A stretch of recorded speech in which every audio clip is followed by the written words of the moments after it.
Hello, everybody. This is Jake Stenziano, host of the Wheelbarrow Profits podcast, here with my co-host, the multi-family mentor, the coach, the chef, the father of six, the best-selling author, the G-Daddy, Gino Barbaro. Gino, how's it going? J-Love, we're doing good. How you doing on a Tuesday morning? Always making it happen, big man. Today's guest is Chris Hogan, not to be confused with former Buffalo Bills wide receiver Chris Hogan. Sorry, Chris, I'm a Bills fan. I had to throw that out there. Hey, that's not a problem, buddy. Get it out there. Make sure people know the difference, okay? We got a clear line in the sand. For more than a decade, Chris has worked alongside Dave Ramsey, spreading a message of hope and financial peace to audiences across the country. As a financial coach and Ramsey personality, Chris helps people plan for their future and reach their retirement goals through his Retire-inspired live events. Also, his book, Retire Inspired, released earlier this year, is a #1 national bestseller.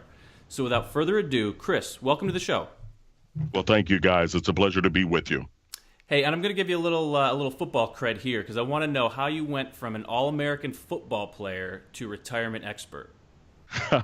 Well, listen, ultimately the game of football, it's my first love. Love the sport, love the team aspect of it, the opportunity to compete. But then moving into mainstream banking and dealing with money, it's a matter of helping people understand we also have to compete against some things. We got to compete against financial stupid. We got to be prepared, right? As a father of three, I understand my home team is counting on me to have a game plan and to run the right plays each and every day to bring us to progress. I like that. Football's my passion too. I love it, man. So it's good to hear. That's great. Chris, why don't you tell us about your new book, Retired Inspired? Well, essentially what I wanted to do, I was a financial coach when I started on with Dave, and sitting with people kneecap to kneecap, I was able to show them the right kind of plays to run, the things to avoid, the offense and defensive side of money. And when you start to understand this, you understand that money it's about a skill. It's a skill set. And so sitting with people, I could guide them and answer their questions and point them in the right direction. And having been a financial coach for the first 6 years I was here, I found that when talking about the topic of our financial futures, that people had a couple of emotions and none of them were positive. They had fear and then they had doubt. And there was this whole mindset. And I thought, okay, what can I do to help people start to look at this topic a little bit different? Because I was working with baby boomers and people that were older than that said, I wish I would have known some things earlier. And so talking to millennials who thought then money didn't apply to them, they didn't have to worry about their retirement. They just were supposed to live. And I thought, how can I get people to pay attention? And so thus the book was born. Let me jump back a few steps. I'm sorry. I just want to learn more about your story, how you went to football to becoming a financial coach. And I mean, this seems like you can wrap around a little bit of life coaching because I love talking about it with the limiting beliefs and the fear and how they hold you back. So how did you get into this space? Well, essentially, first undergrad playing football and then moving on to grad school and coaching it.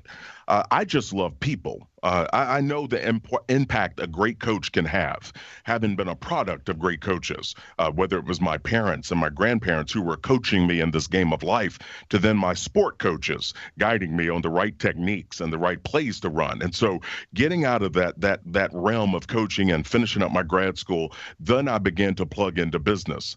And so then for me, it was this mindset of, if I'm the product of people having poured into me with skills and focus and attention, them coaching me in my life, I can coach people in their lives, but I can also help coach them on this money thing. And so when you've made some mistakes, guys, I say this all the time, if you've ever walked through a mess, then it qualifies you to be a messenger. And that's what I had done. We've all done money stupid. We've all made some mistakes, but the deal is this, we're not done until we stop moving forward. And so for me, that's what I wanted to do. I wanted to help people move forward. I'm not worried about the mistakes you made yesterday, but what we want to do is make sure we do things different, because a repeated mistake is no longer a mistake, my friends. A repeated mistake is now called a choice. And now I want people to make better choices in dealing with money. It's funny because my father never said that. He put it eloquently in his own way. You make a mistake once, it's okay. Make a mistake a second time, make a mistake a third time, he'd use his eloquent language, and you can only imagine what he said about that. So I like your way better. It's much better put Learn from your mistakes. That's exactly right. How did you get in touch? How did you get hooked up with Dave Ramsey and his platform? It was actually, having moved to Tennessee in 1999, I had heard of Dave and I would listen to him and I've read some of his stuff. But it was a few years later that I actually had an opportunity to connect with him face to face. And was able to spend time with him and talk with him and really got to see this man's heart. I got a chance to see him do things for his callers off air and how he bent over backwards to get people the help they needed. And he was guiding them. And I thought, okay, this guy, there's something different about him. And so thus we began kind of a friendship and connection. And it wasn't long after that he looked at me and he said, why don't you come help me do this? And literally that began my process of me joining this team and this mission. What do you like about his model? What stands out to you in his model and the way he invests and the way he teaches people about money? Well, I think his model, it's number one, it's foolproof. It takes out the questions and it's really puts our focus on taking one step at a time. I mean, thus the baby steps, right? We are a society that's ADD. We've got things buzzing, ringing, and dinging all the time. We can't focus. And so now being able to look at it one thing at a time until you get down to baby steps 4, 5, and 6, as I call the big money steps, as you start to invest and save for college and pay off the home, it gives people a roadmap to follow. And when you follow the right kind of maps, you can arrive at those desired destinations. It seems like retirement is one of your passions. Can you describe why you think saving for retirement is so crucial for people?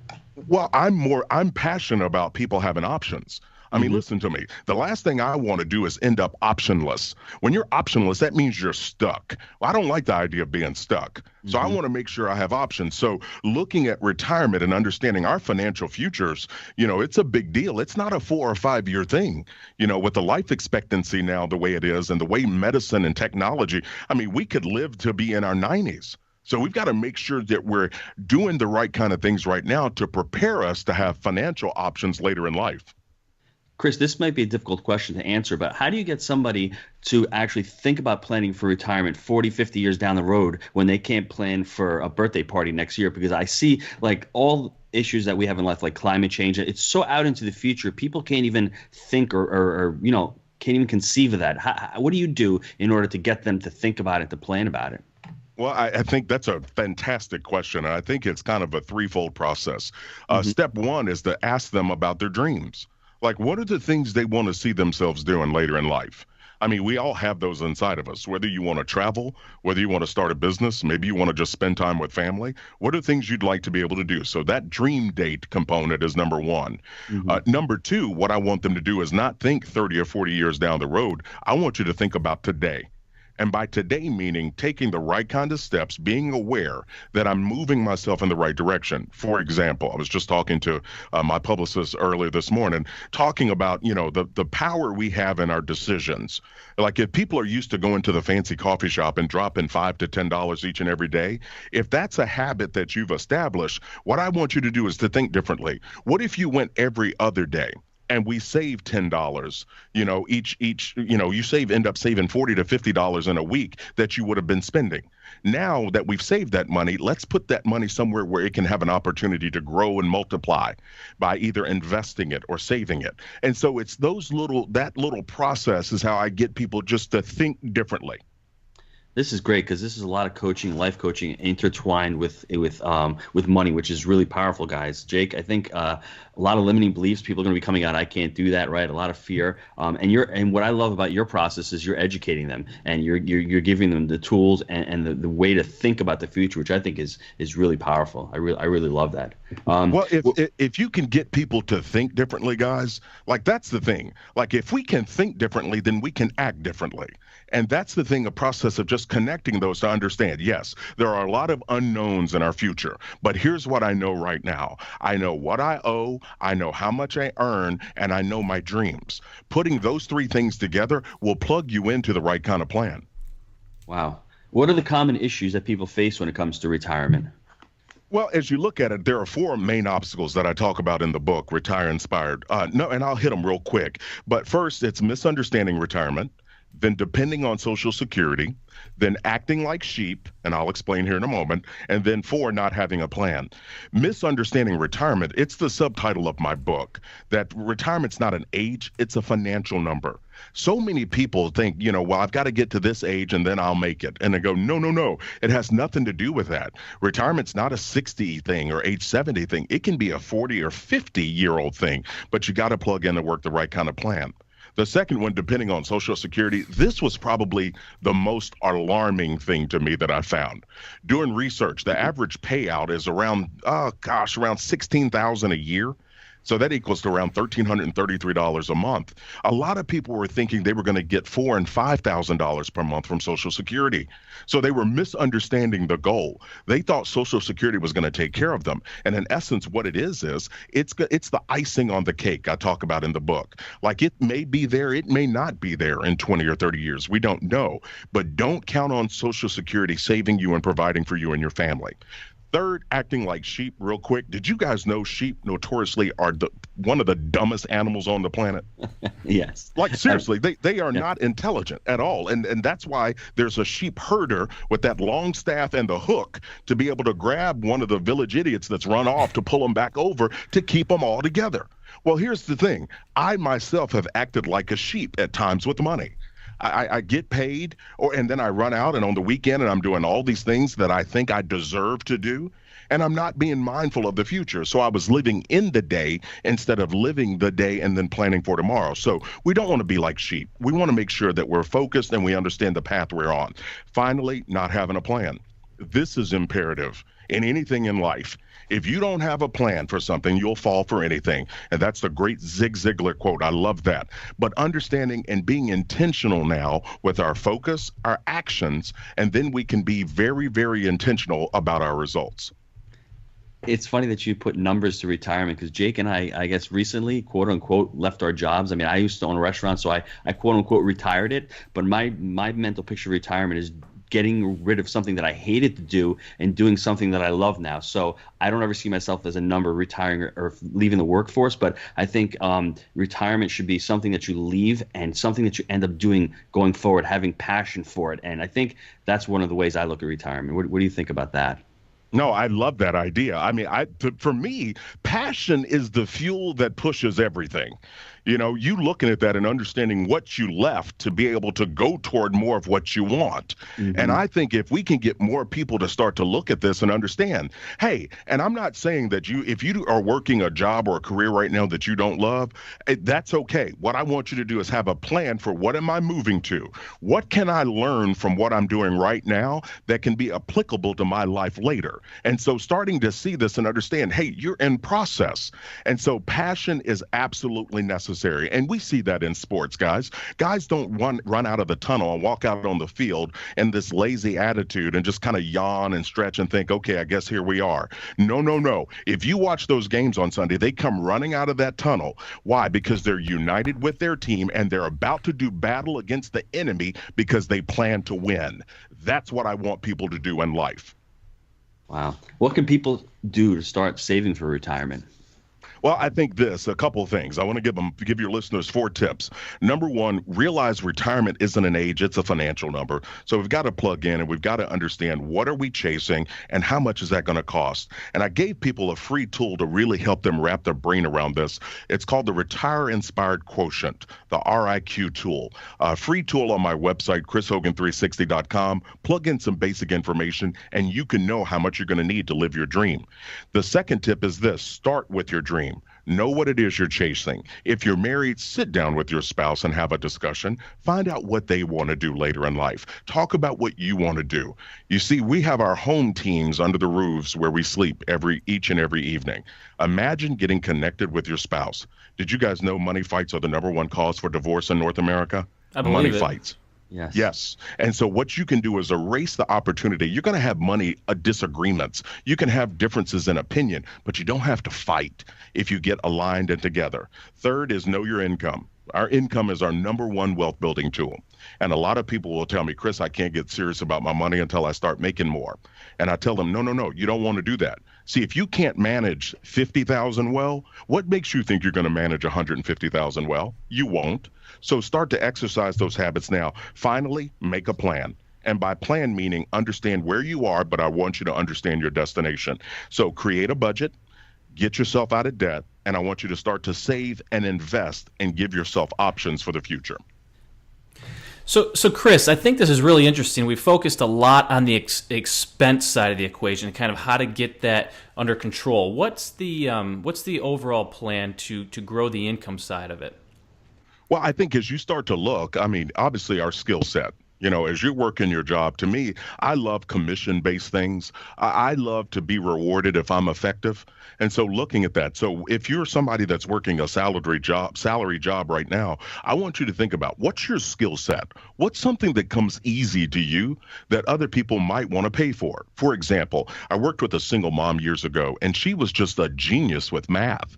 I mean, she was an accountant full time, but math just was easy for her. And the way that she could communicate math helped other people get better. So what did she end up doing? Opening up a tutoring service where she started to bring in essentially around 30 to 45,000 a year. Now, again, that was year 2, but it took her some time to build it up. And so I want to encourage your listeners out there. What's something you can do to impact your income? Whether you're looking at taking on a second job or looking to move toward a different career, understand that, know what you want, and then have a plan to move forward. I was listening to Brian Tracy yesterday, and he sort of said a similar thing. You're talking about people who work in an industry, and the first people who get laid off are the ones who are the farthest away from the cash flow of the industry. You want to get as close as possible to places that generate the revenue. So that's something important. Learn those type of skill sets that are bringing money into the company, and they will not let you go because you're going to be really valuable to the company. So that's important that you said that. I like that tip. Yeah, no, that is really smart. And I think as people start to look at this, we all have talents. We all have things that we do and do well. I think it's more of getting plugged in to understand how to maximize that. How do you start to? And for me, I think the biggest thing is mentoring. Like, get around somebody that's doing some stuff. I don't care what career they're in, but there's something about the smell of a winner. They just look at things differently. They feel differently. And I tell you this, a winner also impacts the mood of a room. Just watch when a leader walks in. See if people perk up and they're excited. That's somebody that's doing something and has an opportunity to help others do some stuff too. I love that. That's Chris, do you favor any type of investments, stocks, bonds? What do you like to invest in? Well, I favor anything that can help me grow my money. Like, guys, I'm going to tell you this. I am a money farmer. Like, think about that. Now, I'm from Kentucky, so farming has a special need for me. Okay, Gino, you don't know anything about that. You're up in New York, my friend. But us farming people, we know that if I plant the right stuff and I fertilize it and I give it time, it has an opportunity to grow. And so, again, it's all based on risk tolerance. For me, I'm one of those, I'm aggressive right now, so I'm looking at mutual funds. I look at all the options out there to understand what am I dealing with. And I liken investing essentially like the stock market. The stock market and the supermarket are one and the same. The stock market, there are all kinds of things that you can invest in, and some of them are more risky than others. The supermarket has things that you can buy that are good for you, and there are things that you can buy that are bad for you, just like the stock market. And so what I want people to do is to understand their risk tolerance. What are they looking to do? How much time do they have? And then what vehicle, what investment tool is out there that makes sense for them? That's great. What is your typical client? Can you walk me through it, like a typical client, how you set up a plan for them and what it looks going forward for them? Well, I can tell you my typical client nowadays is anybody that has a breath and an income. And so what I'm trying to do is help people through the book. Like, I don't have the time nowadays to sit kneecap to kneecap with people. That's why I did the book, to give people the plan. But what I do want them to do is to understand that, hey, if I have an income and I'm breathing, I've got an opportunity to maximize this day. What I want to do is take the right steps toward the right destination to help my family have a better opportunity to be successful. That's good stuff. We're getting the income up with something we're passionate about, and then we're putting the money to work, farming it. That's good. Hey, I like that. I like it. Hey, so a few short answer things here. What is your favorite business book? A book that's really helped you in your career that you want to recommend to the listeners? Gosh, I think of two right off the top. I would say Good to Great by Jim Collins Mm-hmm. is an incredible business book as it starts to help you look at not only the importance of working on your business, but also working in it. And then my good friend, Dr. Henry Cloud, has another book out called Necessary Endings. And with necessary endings, what he's pointing to is that we've got to end some things so some other things can begin, similar to what you guys did, kind of transitioning to this. So those are two great books that I would recommend to anyone to read. I'll check. I mean, I've definitely read Good to Great before. You ever read Necessary Endings, Gino? No, I never read it. No, I Sounds read Good sounds to Great sounds also. cool. Check that out. What has been your biggest mistake in your business career? Probably not understanding the impact that a great leader can have. I think I tended to look at people that were working with me as employees instead of looking at them as teammates, and then understanding that, a good coach, a good leader can help somebody get better at their job. But a great leader, a great coach can help people get better at their life. And so I didn't understand that impact and that opportunity. That's pretty interesting because there's a difference between being a manager and being a leader. And I think that as people evolve in their business careers and they see the differences between leading people with a vision versus holding people accountable on a day-to-day basis, I think when people start to see that and they start to see the difference between the two, it can really help them evolve their business and just being an entrepreneur. It's something that I've noticed over the last few years. No, I wholeheartedly agree. And both parts of those are a part of an effective leader. Absolutely. But 100%. it's necessary. Yeah. But you're right. We have to iron those skills out. So you're talking about Good to Great a little bit. How have you built your teams? Well, for me, as I look at it, and I love that you use the word team because I don't do employees. I have teammates. But a couple of things. Number one, ABR. That's one of my favorite acronyms. And that's always be recruiting. I look to bring on a server from a great waiter or waitress at a restaurant. I'm constantly looking for people that have the right mindset because I know I can teach a skill set.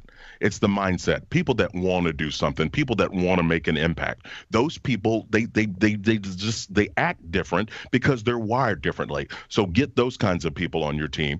And then the next thing is don't leave them alone. Like always push them. Spend time with them. I think great leaders should ask all the people on their team these three questions. Number one, how are you? What are you working on? And how can I help? If you ask those three questions with everyone on your team or vendors or anyone else, what you're going to do is you're going to get more connection and you're going to get more of the kind of truth you need to help impact that person's life. That's really good. And I don't know if Gino was going to jump on this one or not, but we have a very similar philosophy. One of our best managers at Workforce, actually, we were having dinner at Ruth Chris one night, and we were closing on, I think we were doing a 300-unit apartment deal.